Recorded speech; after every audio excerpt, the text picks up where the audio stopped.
if you look me up on IMDb, you'll find that I have a company called Excalibur that only makes feature films, and I'm lucky enough or unlucky enough, depending on how you want to look at it, that I probably get to make one feature film a year. That means probably a month of pre-production, 2 weeks or 3 weeks of shooting, and maybe 2 months of editing.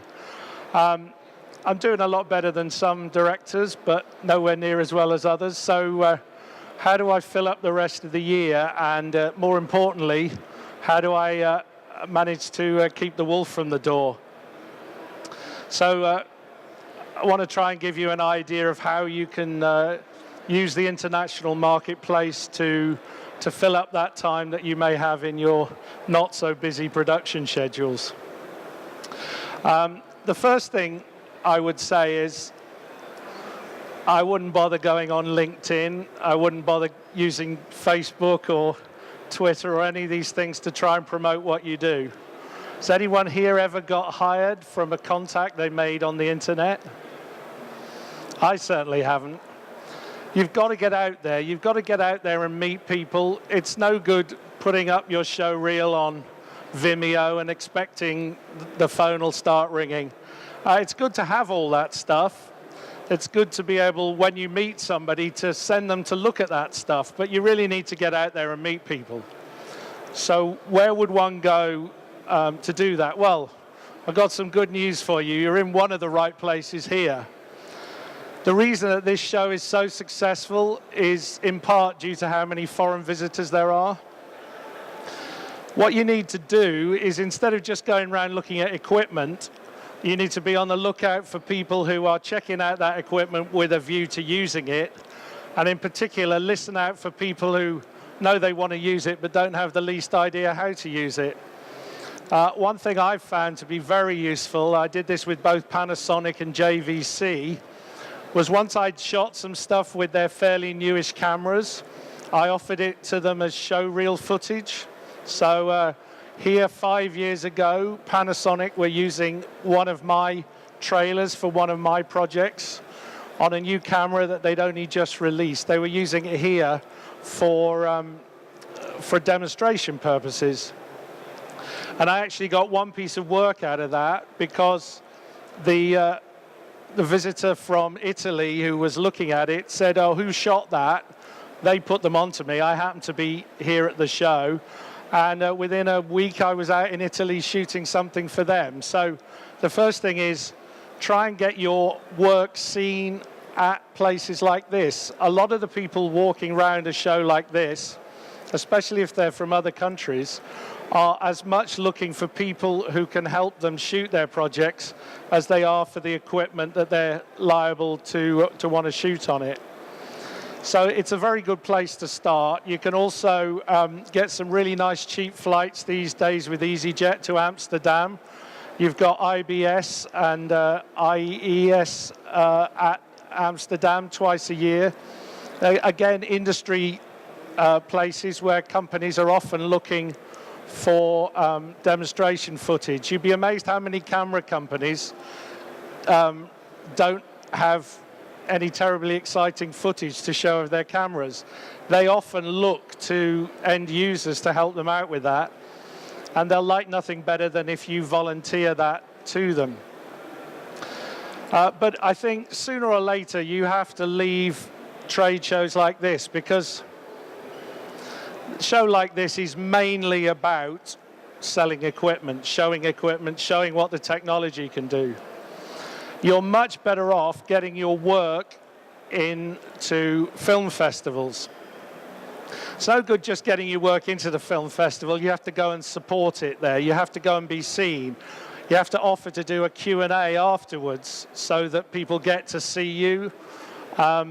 They get to associate what they've just seen on the screen with a face and a name. And you'll be amazed how many times after doing a Q&A, you get people coming up to you, actually asking if you're available for work, available to do a shoot for them or an edit for them. I've had a lot of people offer me work where they've offered me work where the they've got footage already. I'm going to show you an example of that in a little while. But they're looking for someone to edit it and make it look interesting and form it into a program. But first of all, the key thing, I think, is to go with something that looks great. Now, if, like me, people never give you enough money to make a full film, the technique I have developed over the years is take one day out of the shooting of that schedule and spend as much money as you need to get something that looks really fantastic. And the first thing I'd like to show you is from a film that I made called The Lost World of the Crystal Skull, and it's a docudrama. We had nowhere near enough money to make the whole film, but what I did was I took one day and I shot something only 30 seconds long, which was absolutely as good as I could make it. And I have got so much work out of this 130-second piece of film, because when you send someone an email, you put a link to something like this on the bottom, not the full film, because nobody's going to sit and watch the full film, but if you put a link to a 30-second clip, and that clip was on that day the absolute best you could do under any circumstances, and use that as a way to go out and find work, you'll help. So this was from a docudrama about the life of F.W. Mitchell Hedges, who went off and discovered Blackbeard's gold, and then took that to New York and flogged it off, and then went for the rest of his life looking for crystal skulls, which he did in the end find. The one strange thing he did before he went off was he married a debutante in London, because he came back to London with all this money, and then he parked her in a drafty castle down in Exeter, near Exeter, and abandoned her for 3 years. And I found this letter that she'd written particularly moving, so we just filmed her writing to him. We had a great location to shoot in, a lovely actress, a very good actress as well as being very beautiful. Here's an example of the kind of thing I think you should be toting on your show reel if you want to pick up work. June 15th, 1924. Dear Albert, we've been married for 2 years now, but you leave me all alone in this big house in the English countryside. I know you dream of being a great explorer, of finding lost cities and ancient civilizations. But I can't wait here forever until you return. Most Englishmen marry to have children and a family. Why are you so different, Albert? Why do you go on these strange trips to unknown and uncharted jungles, where you could die, like many explorers before you? I can be a faithful wife, but please don't test my patience. You know I love you, but a young heart can't wait forever.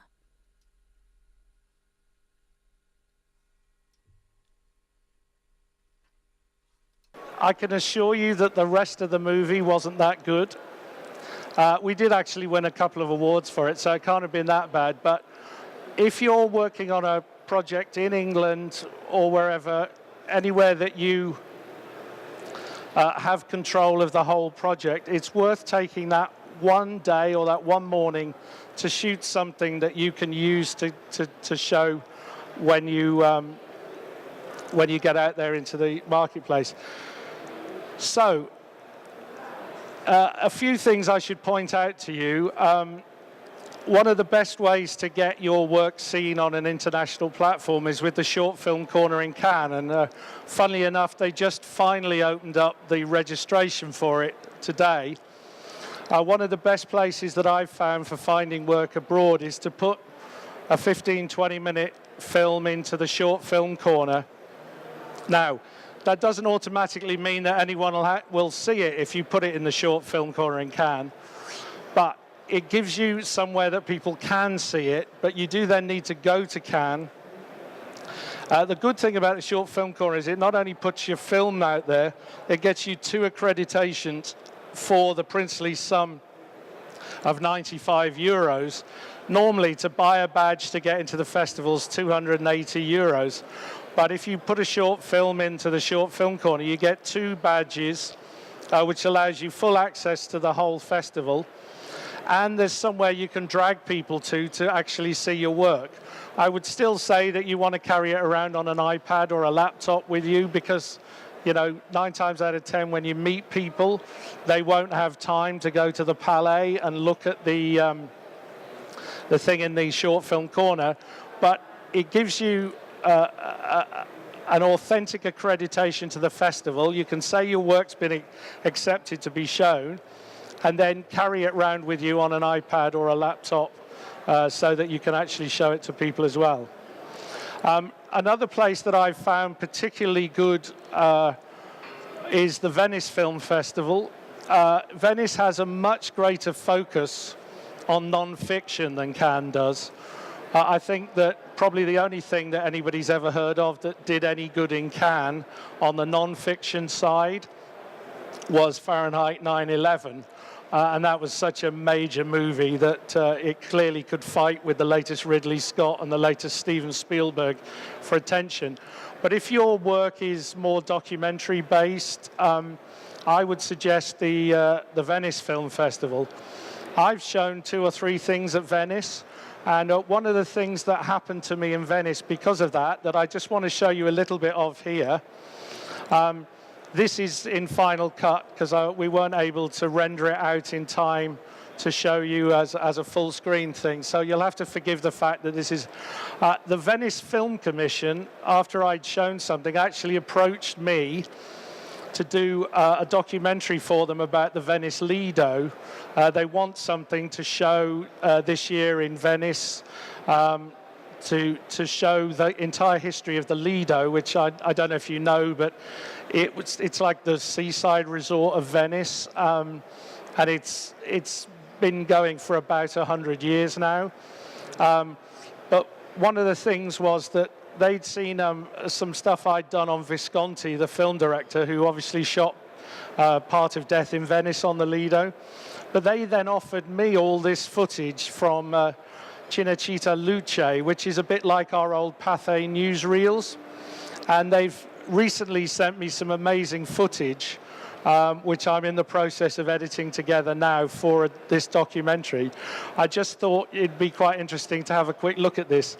I hadn't realized, but in 1942, Himmler went to the Venice Film Festival to hand out all the prizes, including for a movie called Scipio Africanus, which was basically Mussolini's excuse for invading Ethiopia, was that Scipio Africanus had done the same thing 2,000 years before. So this is just for interest's sake, as an example of the kind of work that you might pick up if you go out to film festivals and show what you can do. So we can just run a little bit of this footage. It's silent, so I'll keep talking over it. Oh, wouldn't you know it, it's gone back into that. That was what it was doing before. You could try quitting Final Cut and coming back in. That's the only way we'll get that back. And we'll move on to the other thing I want to talk about. So, how am I doing for time? Oh yeah, I've got a bit of time left yet. One of the things that you need to be prepared for when you go out and what I call fish for work abroad is that you can't always be sure what you'll be offered. Now, like many of you, one of the things that one's always asked to do if you're a videographer is to film weddings, and I did a bit of that in my time, but swore I'd never do it again. There we are. So what we're seeing here is the 1940, I think it's 42 or 43 Venice Film Festival. I never realized there was any footage of the fact that, you know, the Venice Film Festival carried on all the way through World War II, and they actually used to invite the Nazis to come and hand out the prizes, which is quite astonishing. They've also given me some footage of some, you know, extremely famous movie stars through the years appearing at the Venice Film Festival. If you just wind on a little bit, we get into that.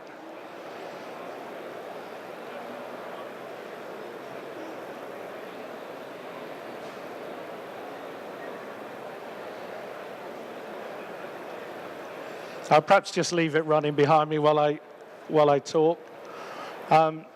So this is an example of the kind of thing, if you go out and show a good piece of work at a film festival, it's the kind of thing that people come to you with and say, do you think you could make a documentary out of this for us? And I don't know where you'd have started looking for some footage like this if you decided off your own bat to go and we lost the thing with Paul Newman, obviously Clark Gable. Again, where would you get this footage if you were actually going out to look for it? I think this is Onassis arriving at the Venice Film Festival. So, you know, I was offered this footage, and I'm in the process of editing it at the moment to show in Venice next year, all from taking a documentary of mine out to Venice and showing it. So the moral really is get out there and get seen.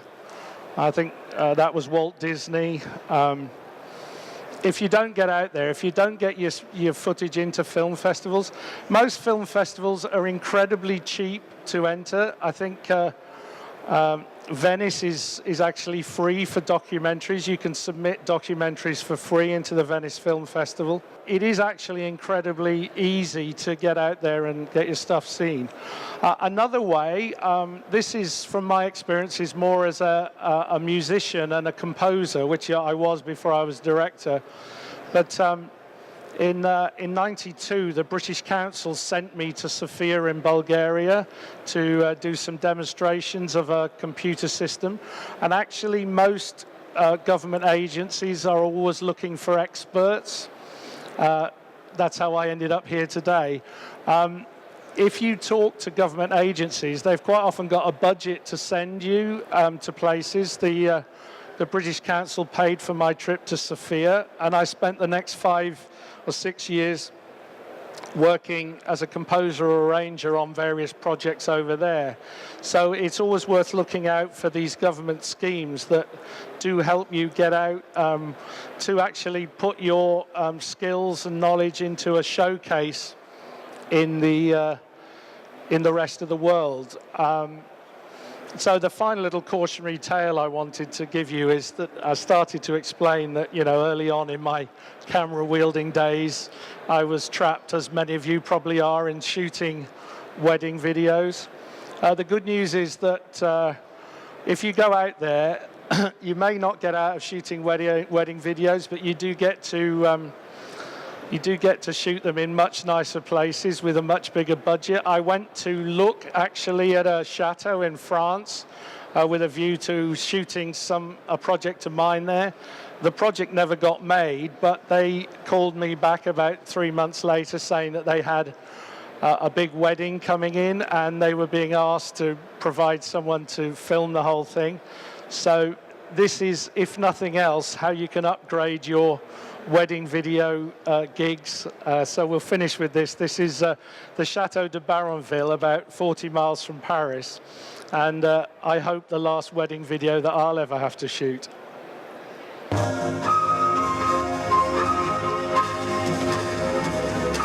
We've got a bit of judder well, the file formats always go wrong when you bring it down a little bit.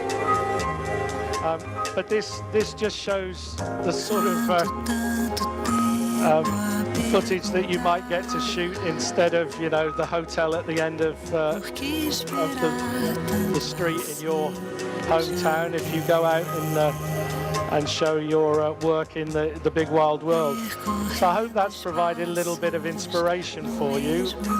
If anyone wants to ask me any individual questions afterwards, happy to do that. But if anyone's got the courage to speak up now, I'll take questions that everybody else can hear and maybe help them as well. Just pull the sound down, you can leave it.